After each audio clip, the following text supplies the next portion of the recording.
by these afflictions. For yourselves know that we are appointed thereunto. So Paul let them know, look, when you come in this truth, when you come into faith, your faith will be tested. Your flesh will be afflicted. Spiritually and physically, you're going to be afflicted. You're going to catch hell. You're going to go through infirmities, afflictions, trials, tribulations, infirmities. Everything is going to be placed upon you to try you. So I told you this was going to happen. So therefore, you can't be, dismayed when it comes upon you. You know what I mean? You can't be like, wow, damn, why is this happening? You was already pre-warned that this was going to happen. You was going to go through this. Verse 4.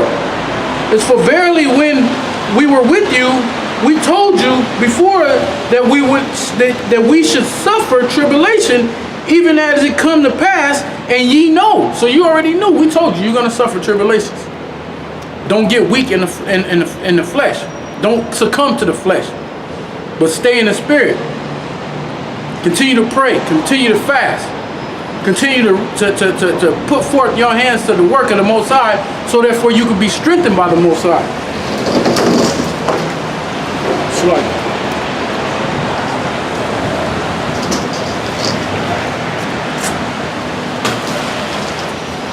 It's kind of windy out here. One of my signs blew over. So Paul was basically giving them the forewarning that these are the things that's going to take place. So don't get weak in the flesh. It says, for verily when we were with you, we told you before that you should suffer tribulations.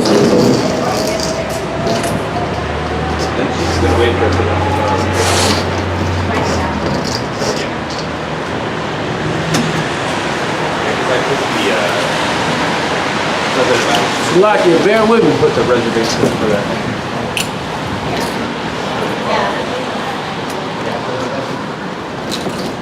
I didn't.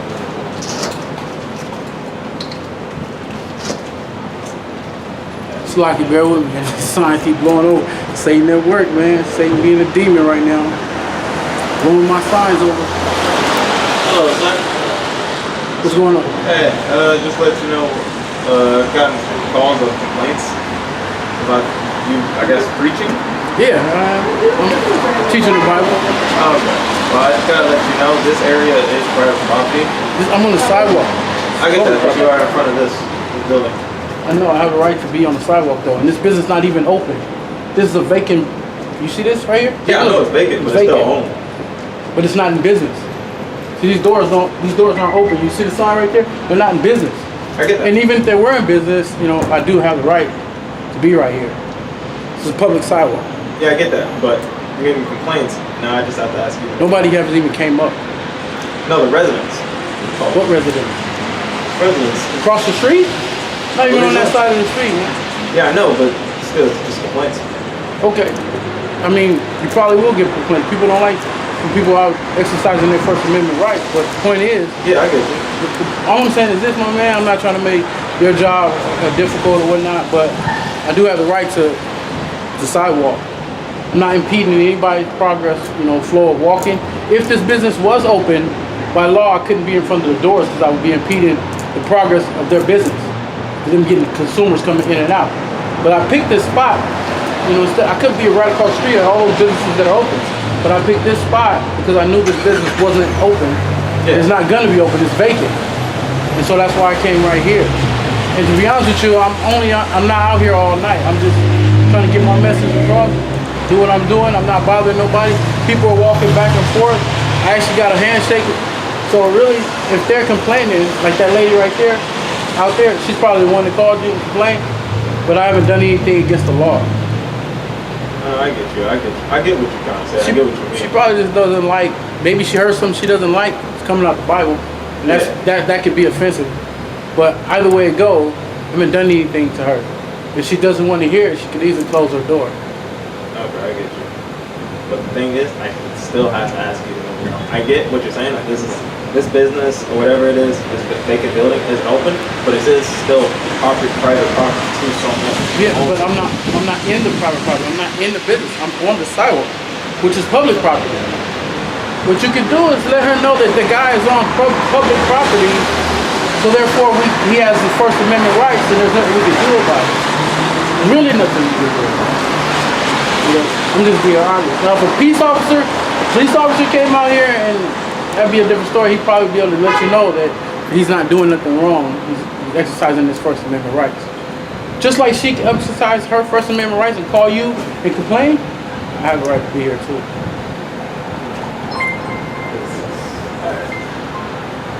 I just have to radio it in. Go ahead. All right, no problem.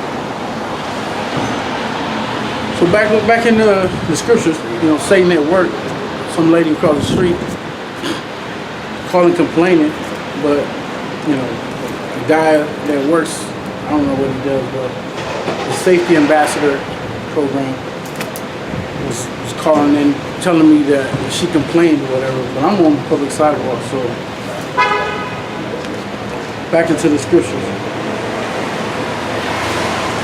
Verse 4 says, "For verily, when we were with you, we told you that before that we should suffer tribulations, even as it came to pass, and you've known. For this cause, when I could no longer forbear, I sent to know your fate." So Paul, it was vexing him in the spirit to try to figure out how those brothers are doing. So he sent Timothy to see how they are, how their faith holding up. "Least by some means the tempter have tempted you, and our laborers be in vain. But now when Timotheus came from you unto us, and brought us good tidings of your faith and charity, and that ye have good remembrance of us always, desire greatly to see us, as we also to see you." So when Timotheus came back, he was saying those brothers holding up strong in the faith, man. Those brothers are enduring, and they long to see us. They wanted to see Paul. Therefore, brethren, we were comforted over you in all our afflictions and distress by your faith. So Paul sent Timotheus to go check on those brothers to see how their faith is holding up. At the same time, Timotheus brought back good tidings, saying them brothers' faith is strong, they're enduring. Made Paul and the brothers that was with him, made their faith be stronger in the infirmities and tribulations that they were enduring. So iron sharpen iron, spirit build up spirit. The brothers that that's enduring the strength strengthens you. And the next scripture I want to get into is Romans, the 8th chapter. This goes hard, man. Any brother that's struggling in his spirit is struggling, read Romans, in the 8th chapter. I'm gonna start at Romans 8 and 26. And actually I'm gonna start at 27. "And he that searcheth the hearts knoweth what is the mind of the Spirit, because he maketh intercession for the saints according to the will of the Most High." So your spirit sends us prayers for you. The Most High knows what you're going through, so your spirit yearns to build you. Your spirit prays to the Most High to build you up in the faith, so you can spiritually war against the flesh. Verse 28. "And we know that all things work together for good to them that love Yahweh, to them who are the called according to his purpose." So only this is only going to the hopeful elect that are called, because we're called to be a servant, and we hope that we are chosen for salvation. So we hope that we're called and chosen, because many are called but only chosen a few. It says, "From whom he did foreknew, he also did predestinate to be conformed to the image of his Son, that he might be the firstborn among many brethren." And the firstborn is the first fruits, which is the elect. "Moreover, whom he did predestine, them he also called, and to whom he called, he also justified. And whom he justified, them he also glorified." We already read right? I already read in Romans the 17th chapter that those that suffer with Yahweh Shai will be glorified when Yahweh Shai is glorified, because they're joint heirs. What shall we then say to these things? If the Most High be for us, who can be against us? He that spared not his own son, but delivered him up for us all. How shall he not with him also freely give us all things? So Paul basically is telling you that whom he justified, whom he knows once he justified. Meaning you can't be, if you're part of the elect, you can't be separated. So no matter what you go through, you're going through it for a positive purpose, because you can't be separated from Yahweh or Yahweh Shai. Verse 34. Who is he that condemneth? It is Yahweh Shai that died, yea rather, that is risen again, who is even at the right hand of Yahweh, who also maketh intercession. Who shall separate us from the love of Yahweh Shai? No one. No one or no thing. Nothing can separate you from Yahweh or Yahweh Shai if you're of his elect, if you're of his called and chosen. You will be provided and protected. We're living we're living in excellent times, man. You know, we live in electrifying times. I coined the saying electrifying. The electrifying. We're living in the times where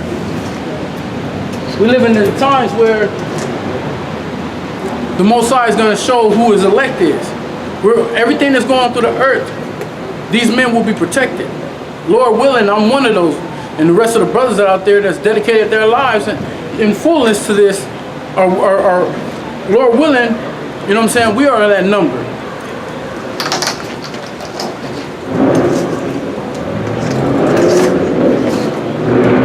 I'm going to read that part again. It says, who shall separate us from the love of Yahweh Shai? Shall tribulation, or distress, or persecution, or famine, or nakedness, or perils, or sword? None of that can separate you. None of it can separate you, because why? Because you're a part of the Most High's elect.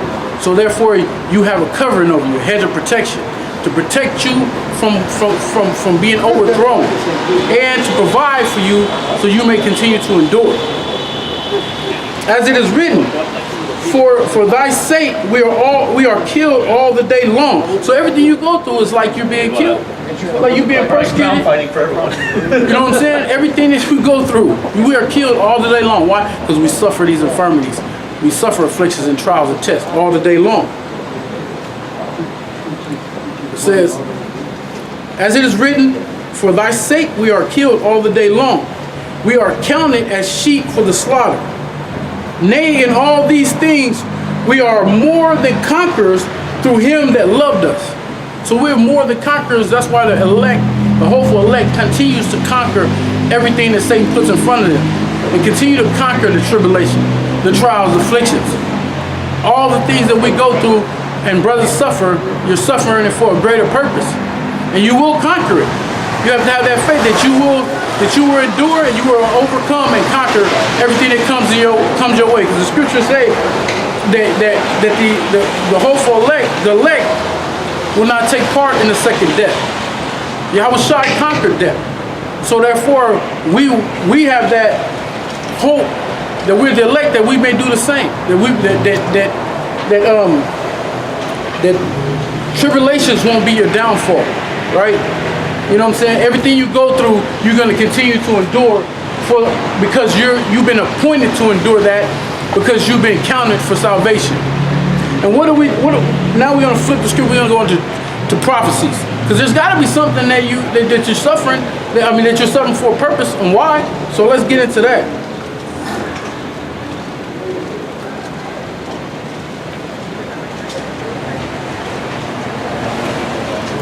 It's Jeremiah.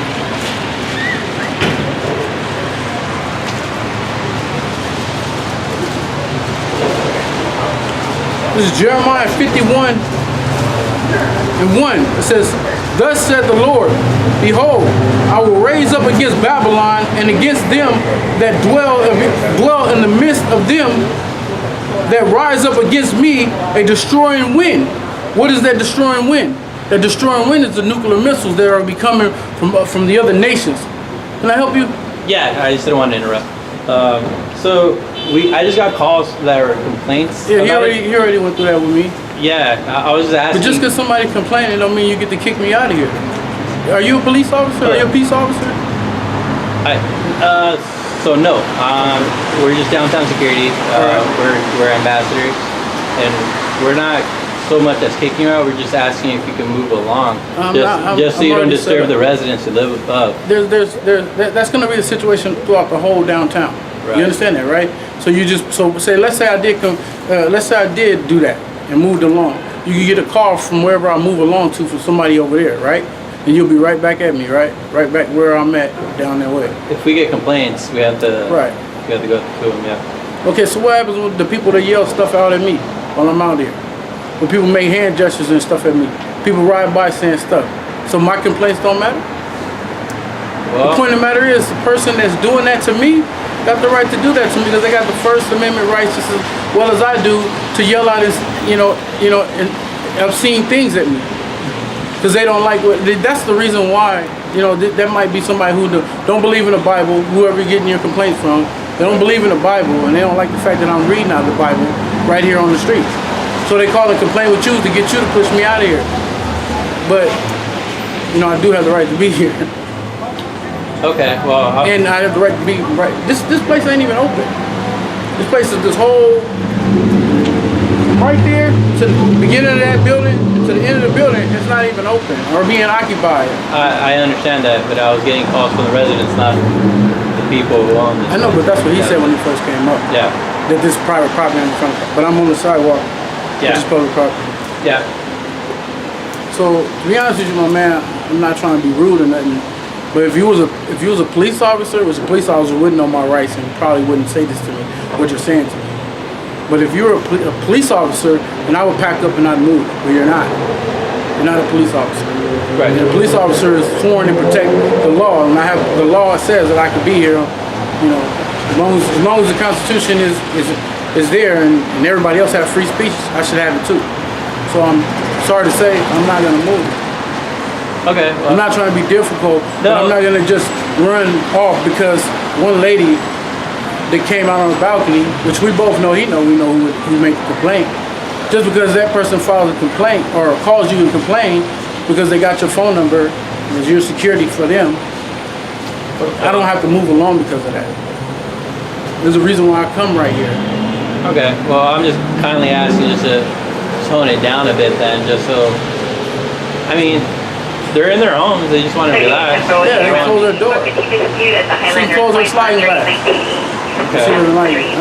To be honest with you, this is downtown. Yeah. She moved here. Knowing that this is downtown. And you're going to have this type of thing going on. Not just me, but you're going to have, people out downtown being loud. There's bars and clubs all through here. You know what I'm saying? But I know you're doing your job and I'm not trying to be rude or nothing. I probably will be wrapping it up soon. Okay, but I don't know, I'm just going through the spirit and I'm just trying to bring this out. I apologize, I will not be able to move, but I will not be able to contain myself through the spirit either. Right. Okay, well, say you're wrapping it up, and I don't know when, but I should be wrapping it up soon. So y'all have a good night. Before 10. Yeah. Huh? You're going to wrap it up before 10 p.m. Huh? You're going to wrap it up before 10 p.m. because that's when the sound curfew gets more mad. That's true. Probably so. You're probably right. I'll be done before 10. Yeah. But I'd like to get back into this unless y'all want to hear it. Y'all got some questions? Nah, we can't stick around. All right. Yeah, if this is your stuff too, you can go ahead and put it in front of your place. You just can't have it up against the business either. Okay. For sure. I would. That's something I would ask though. Okay? All right. For sure. I appreciate that. Thank you.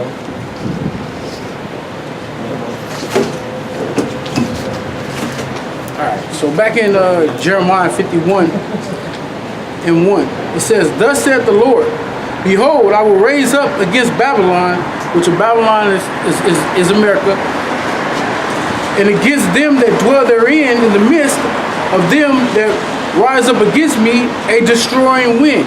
So what is that destroying wind? That destroying wind is those nuclear missiles, the ICBM missiles that all these nations are developing through their nuclear program, their nuclear weapons program. That's why you have so many, America's always been putting sanctions on these other countries because they don't want them to develop a nuclear missile program. Why? Because they know exactly where those nuclear missiles will be aimed at. They will be aimed here at the United States. Thus said the Bible. So that ICBM missiles is going to be a destroying wind. Why is it a destroying wind? Because when the ICBMs hit, they hit, and then that wind, that fire gets pushed with the force of wind that will set everything to blaze. So everything you see will be just continuous. Everything you see will be destroyed. All the buildings, all the businesses, all the homes, all the people will be destroyed by this destroying wind. Let's get into 2nd Esdras. Esau something else, man. Esau from across the street in her balcony complaining and wanted to have me removed. Like I said, the scriptures say, if it was an officer, a police officer, matter of fact, just for education, because they always want to stop us from pushing the word, all the time. So if this was a police officer, this scripture comes into pass. This is Matthew 5:25. It says, "Agree with thine adversary quickly, while thou art in the way with him, lest at any time the adversary deliver thee to the judge, and the judge deliver thee to the officer, and thou be cast into prison." So if this was a police officer that was asking me to move along, even though I know my rights, I would have moved along. I would have agreed with him, and I would have packed up and I would have moved somewhere else. But this is basic building security, or they're not even security. They're just advisory. People that come and tell the homeless to move along and things like that. He's not even a peace officer, so I didn't have to agree with him. I have to stand my ground to present my rights as that woman who made the complaint had her right to make a complaint about me. But as we are, the Most High bless us to continue to push the word. So I'm gonna just continue to push the word, because there are gonna be a time where they're gonna try to roll on us. And that's gonna happen before this time. But back on point. Let's get back into what I was going into. And that's 2nd Esdras. We're gonna go into 2nd Esdras, the 16th chapter. It says, "Woe unto them, Babylon and Asia. Woe unto thee, Egypt and Syria." And woe means destruction. "Gird up yourselves with the cloths of sacks and hair. Bewail your children, and be sorry, for the destruction is at hand." What is the destruction? That destroying wind. You got all the things that's leading up to the day of the Lord's wrath, where people are going to be destroyed. But the ultimate destruction is the nuclear missiles, and America will be destroyed. Thus said the Bible. The Bible says that everything you see around you here on this soil, on this land, will be destroyed and laid to waste. It says, "A sword is sent upon you, and who may turn it back?" So it was written, man. So let me get a quick precept. Because people like to say, we've been living in the last days. We've been in the last days, in the last times for years. They've been saying that since I was a kid. They've been saying that before. Yeah, they've been saying that because the last days started 2,000 years ago. But we're in the last days, the last minutes of the last days. Meaning all prophecies are happening at the same time.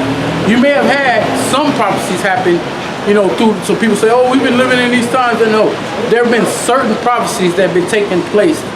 But all prophecies taking place at the same time is the time we're living in. Continuously prophecies just continue to happen. Everything the scriptures say would come to pass are coming to pass. So with that said, we know what time we're in. When you read Matthew the 24th chapter, Yahweh told the disciples what to look for, what is going to be happening in the last days to let you know we're we're approaching your second coming. So this is Isaiah. This is Isaiah 55 and 11. Because people like this, they don't want to believe that this is going to happen. 55, verse 55 and 11 says, "So shall my word be that goeth forth out of my mouth. It shall not return unto me void, but it shall accomplish that which I please. It shall prosper in the things wherein I sent it." So when the Most High said this is gonna happen, when He give green lights, it's gonna go. Everything I'm reading is gonna take off, and it can't be stopped. The Most High word don't return unto Him void. It's gonna continue to go. It's gonna continue to happen.